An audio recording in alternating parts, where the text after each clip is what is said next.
Don't give these people access to you.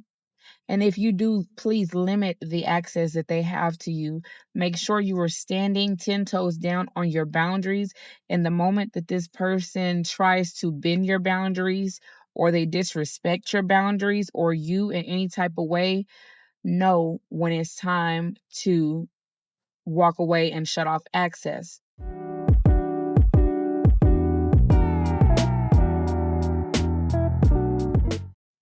Hey family, welcome back to Transcend with Ebony. It's Ebony here dropping by with another quick message.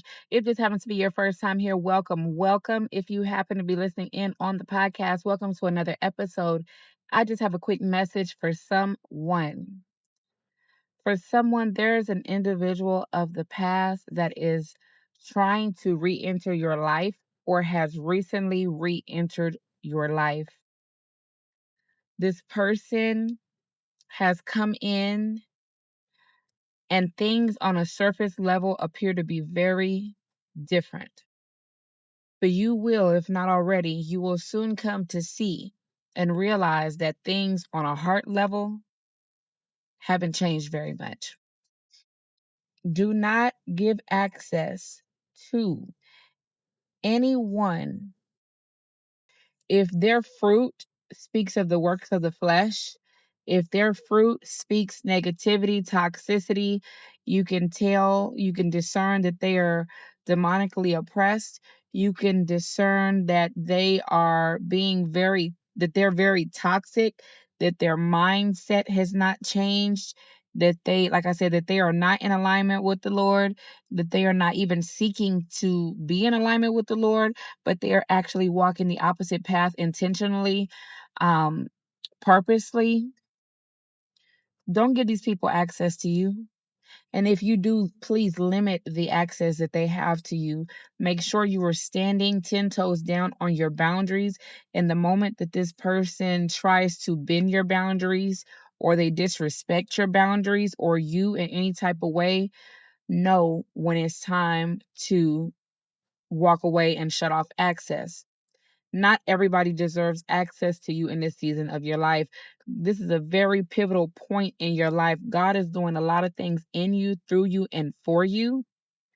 And that is exactly why the enemy is trying to use those closest to you, those nearest and dearest to you, to throw you off course, to distract you, to delay you, to hinder you in any way possible.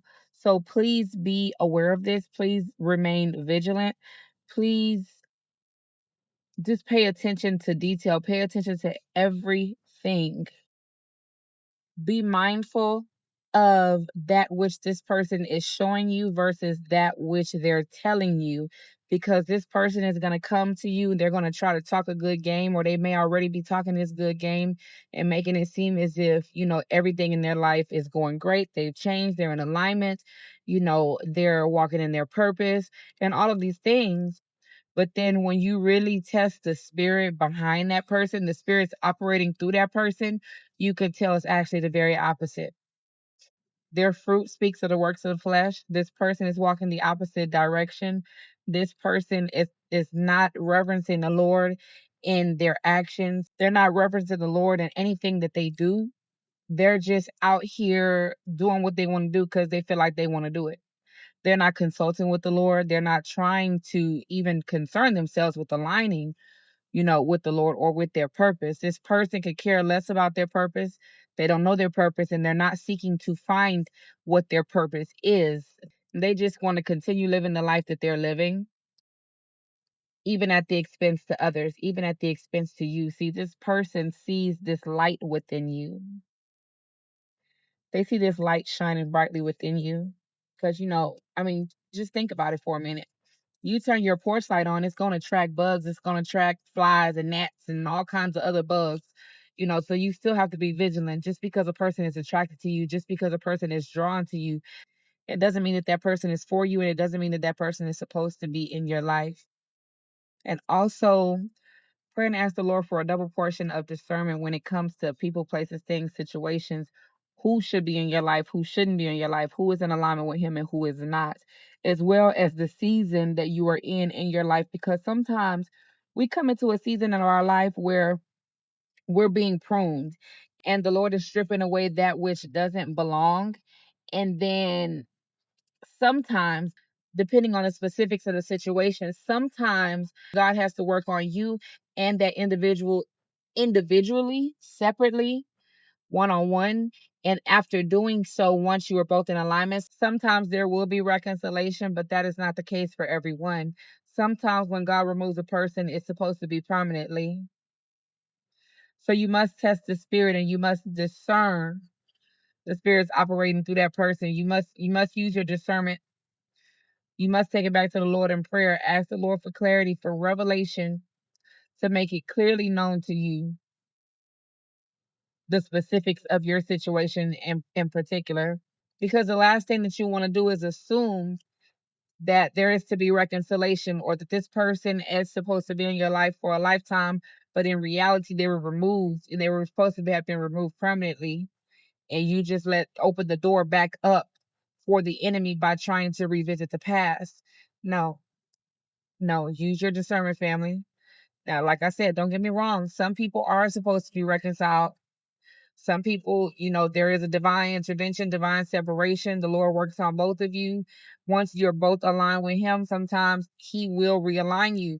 And that is mainly for like kingdom marriages. If that was with your partner and, God led you to separate intentionally for whatever reason because neither one of you were ready or one of the other of you was not ready for that alignment. The Lord will work on you individually and allow you time to each align with Him before reconciliation. But like I said, if it's just acquaintances, sometimes family member, friends, whatever, sometimes the Lord will separate you and that will be permanently. It's intended to be a permanent separation, not something that you're supposed to rekindle. But see, this person's coming back and they're going to appear to be changed. They're going to appear as if they have changed on a heart level. The way that they're going to talk to you, their communication, they're going to appear to change things on an external level. And that may cause you to believe that things on a heart level have changed. But if you spend enough time around them or when you use discernment, it'll be clear for you to see that their heart is still the same. Their heart is still dark and their heart is still full of wickedness. This person chooses to purposely live a sinful lifestyle intentionally and has no desire to change or to align with the Lord. And in that case, you have to close that door and you have to close that door for good. You can't open the door back for those types of people. And trust that if it's meant for that person to ever be a part of your life again, that the Lord will be the one to rekindle you, to rejoin you, to reconcile you, to bring things back together. So I just pray that this quick message blesses someone and encourages someone. I love you all. God loves you all. God bless you all. Talk to you soon. Till next time.